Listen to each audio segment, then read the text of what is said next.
We shall commence this module by discussing about the issues related to the agricultural growth. The critical issues inhibiting sustainable agricultural growth in India are low value agriculture, low cost benefit ratio, inefficient use of natural resources, and an overall deterioration of self-help institutions, both formal as well as informal, and their increasing dependence on inefficient, urban biased and centralized bureaucracy. It is in this context that a well thought out and implemented agricultural policy become important. The fundamental policy question is, how can agriculture continue to contribute to national economic growth and consumer welfare without being penalized in income for doing so? A subset of agriculture policy relates to the set of agricultural pricing policy, while another subset belongs to the domain of agricultural marketing. It is easy to see why pricing and marketing issues are more closely linked to each other in case of agriculture as compared to manufacturing. After all, a distorted market cannot produce the right price signals needed to reach the optimal allocation of resources. Governments usually implement agricultural price policy with the goal of achieving a specific outcome in the domestic agricultural product markets. The objectives of market interventions have been multiple and are often conflicting. Use of minimum support price to ensure stability of farmers' income may harm the consumers who have to pay a higher regulated price. A minimum support price may be a very strong instrument for ensuring sufficient domestic production capable to meet domestic needs in the event of a global supply disruption like incentive price. A discriminatory price policy can also be successfully used to encourage the intercrop shifts in the resource use. Subsidies extended to domestic producers may help them become more competitive in the international market, especially at the time of their debut. Subsidies given for specific farming methods, forestation, land clearance, pollution abatement may encourage the adoption of more eco-friendly techniques, more in keeping with the concept of sustainable development. Price controls. Price controls may be used to support poor citizens without the need to assess people to give them financial aid. But this often goes at the cost of the rural poor who lose out on account of the higher regulated prices. After studying this module, you shall be able to understand the significance of government intervention in the market for agricultural products as well as the complications involved therein, be able to distinguish between the different kinds of administered prices, support prices, procurement prices, incentive price, issue price and their relation to cost of production. Know about the objectives of the agricultural price policy and the institutions responsible for formulating and implementing it in India. Analyze the effectiveness of the agricultural price policy in achieving its objective with special reference to India. Understand the constraints and provide suggestions for further improvement. Understand the importance of an efficient agricultural marketing system in the context of the Indian economy. Let us first discuss the evolution of agricultural price policy in India. In India, the agricultural price policy and its allied instruments evolved in the pre-independence era. The procurement and distribution of major food grains were started and statutory maximum prices are fixed, but they were not strictly enforced. The government depended mainly on ad hoc committees and commissions to investigate the food problem, and the recommendations did not have a lasting effect on the Indian economy. Before the mid 1960s, the activities of the government were limited to the import of grains and its distribution. Till 1964, procurement was confined to surplus states. It was later extended to deficit states as well. In a situation of shortage or scarcity, unregulated purchase and movement of food grains by the private trade led to the indiscriminate and speculative increase in the price by movement of the surplus of producing regions to the areas of high purchasing power. To deal with this situation, the government appointed a commission on 1st August 1964 under the chairmanship of Mr. L. K. Jha to study the price structure and make suitable recommendations. It was in 1965 that the Agricultural Price Commission was finally established with the basic objective of assuring fair price for farm produce and to advise the government on the price policy of major agricultural commodities. The thrust of the policy in 1965 was on meeting the overall needs of the economy and with due regard to the interest of the producer and to the consumer. At that point of time, the highest priority was to maximize the production since the country was passing through a critical shortage of food grains. The most significant aspect of the support mechanism has been the insulation of farmers against a decline in prices. When an overall balance between the demand and supply was in sight in 1980, the Agricultural Price Commission's terms of trade of reference also included the changes in the terms of trade between the agricultural and non-agricultural sectors, and the commission was renamed Commission for Agricultural Cost and Prices. The first and foremost mandate of CACP was to recommend a minimum support price with the view to make Indian agriculture a remunerative sector. The purpose is to incentivize farmers to adopt the modern technologies and better the farming practices, raising the productivity and overall production broadly in line with the emerging demand patterns. In recommending the minimum support price, the Commission takes into account a host anticipated and unanticipated factors. The anticipated factors include cost of production, changes in input prices, input-output parity and trends in market price, intercrop parity, effect on the general price level, effect on the issue price and implications for subsidy. It also needs to grapple with unanticipated factors which include demand supply, effect on the industrial cost structure as well as the effect on the cost of living. Let us now discuss the different instruments of agricultural pricing policy. Administered prices, which include minimum support price and procurement price, public distribution system and its associated issue prices, zonal restrictions. Minimum support prices are generally initiated to provide protection to the agricultural producers against any sharp dip in the market price following a good harvest. This price floor or reserve price is generally announced in advance of production each year and corresponds to a forward-looking price floors which will ensure desired level of production. In this sense, it is actually an incentive price with the government, standing by to lift surpluses and ensures profit margins irrespective of output growth.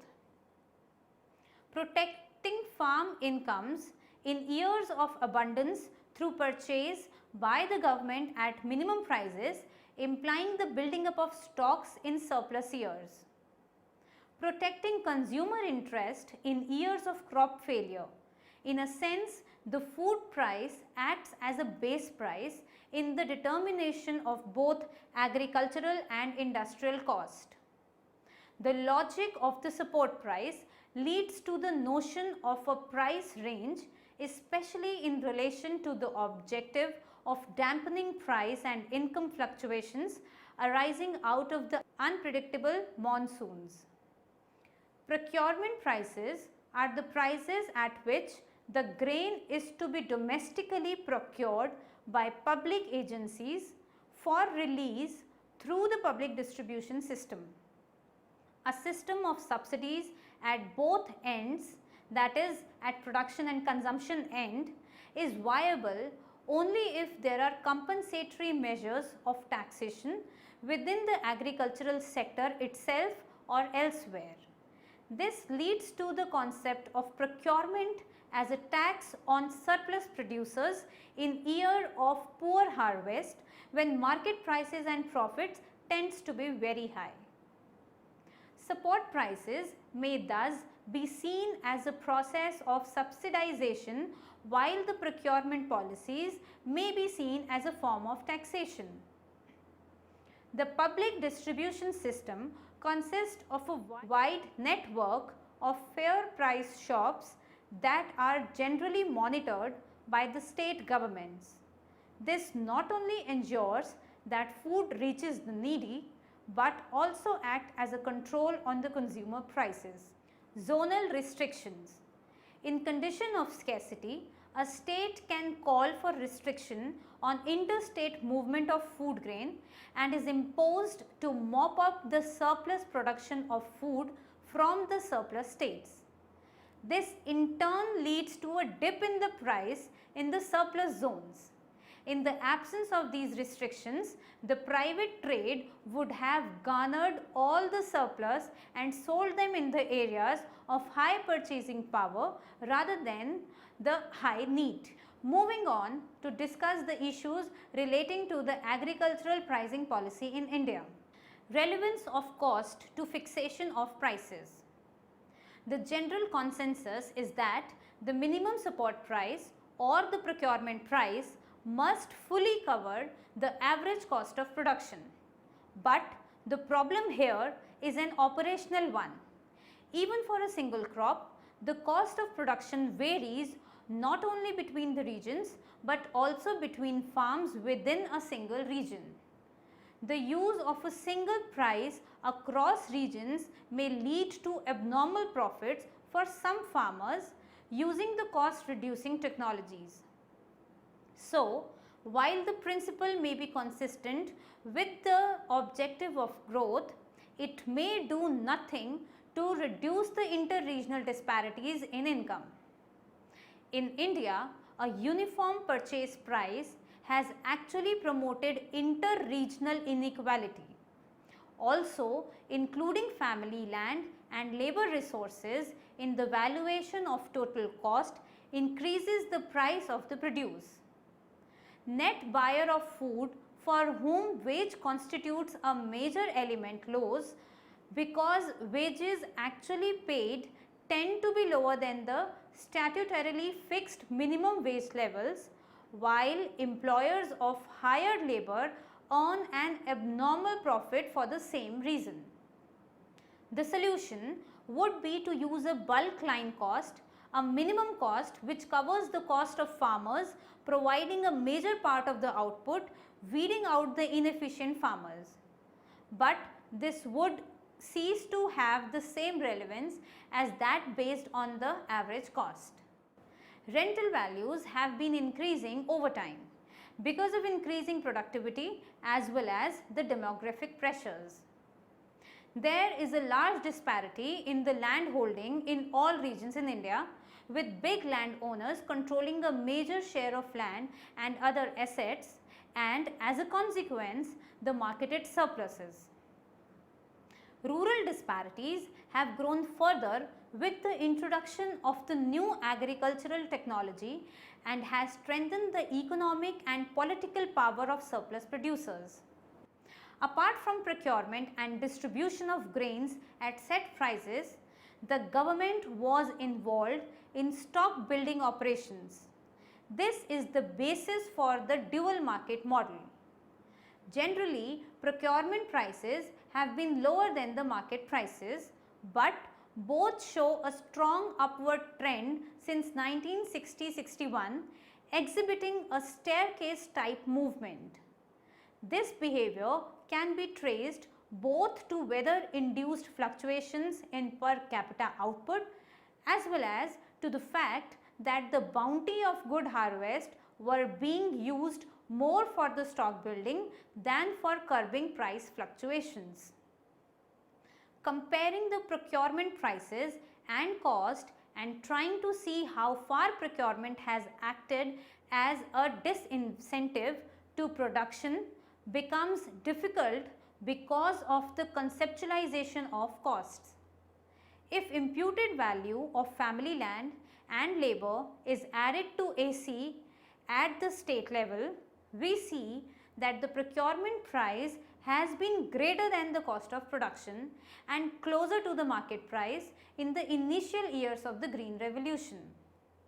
To the extent that farmers are also free to sell on the open market, prices received by farmers, a weighted average of procurement price and the market price with their relative quantities as weights, are more relevant than the procurement prices alone to a judgment about disincentives, or one may compare cost with the prices that would have ruled in the open market in the absence of any government purchase or distribution.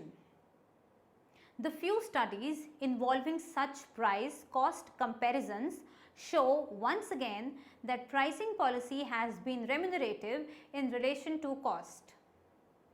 One of the main objectives underlining the promotion of high yielding variety, that is HYV, and new technology was the attainment of self-sufficiency in food grain production and decreased dependence on imports. Between 1968 to 72, the increase in stock was through both imports and procurement. The net impact on economy is general, and inflation, growth, distribution, growth rates in agricultural production, levels of prices and consumption of food grains in particular cannot be easily accessed, mainly because it entails interrelated issues. For a more complete assessment of the impact of price increase or income distribution, it will be necessary to take into account the incomes earned through non-farm activities by wage earners and small farmers. Support prices should be applicable only for a limited number of crops, and their spatial coverage should be restricted to the crops which can be considered as price leaders or crops for which a technological breakthrough is imminent, or crops in a high risk environment where producers need to be given an assurance price. Even here, the minimum guarantee price should be treated as a transient measure. In India, by covering a large number of crops and ensuring a minimum procurement price, the burden on the government has become enormous. There is a need for a flexible approach while dealing with the entire issues of subsidies. An imbalanced and indiscriminatory use of subsidies can generate inflationary pressures and become counterproductive. The beneficiaries also lose the incentive to become self-reliant, but elimination of subsidies should be orderly and done only after taking into account the effect of their withdrawal on the agricultural production, regional imbalances, and the incentive structure of the late users.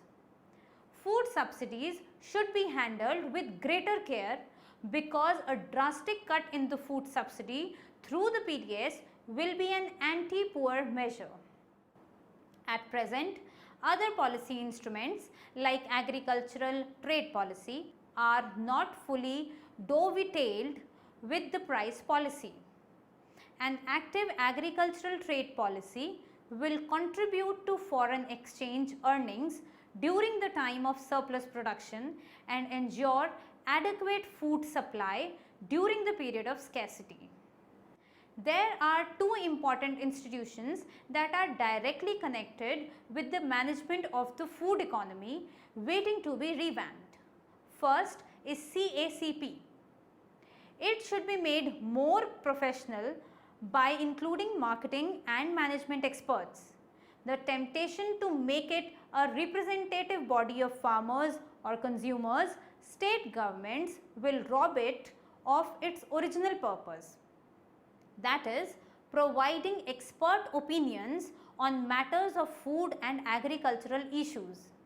A more analytical approach is needed based on an explicit model of the agricultural economy and a deeper understanding of the macro trends in the domestic as well as the global economy. Second, FCI. This needs a drastic reorganization. As of now, the FCI is a centralized, bureaucratic, high-cost apparatus and hence is not able to perform well. Reorganization needs to be done to correct these deficits. Next, we shall discuss the benefits of efficient agricultural marketing system. Economic theory has already educated us about the benefits from an efficient market. Let us look into the explicit benefits accruing out of an efficient agricultural marketing in actual practice. The foremost of them relates to the optimization of input use and output produced. An efficient agricultural marketing system can lead to an increase in the marketable surplus by scaling down the losses arising out of inefficient processing, shortage and transportation of food grains.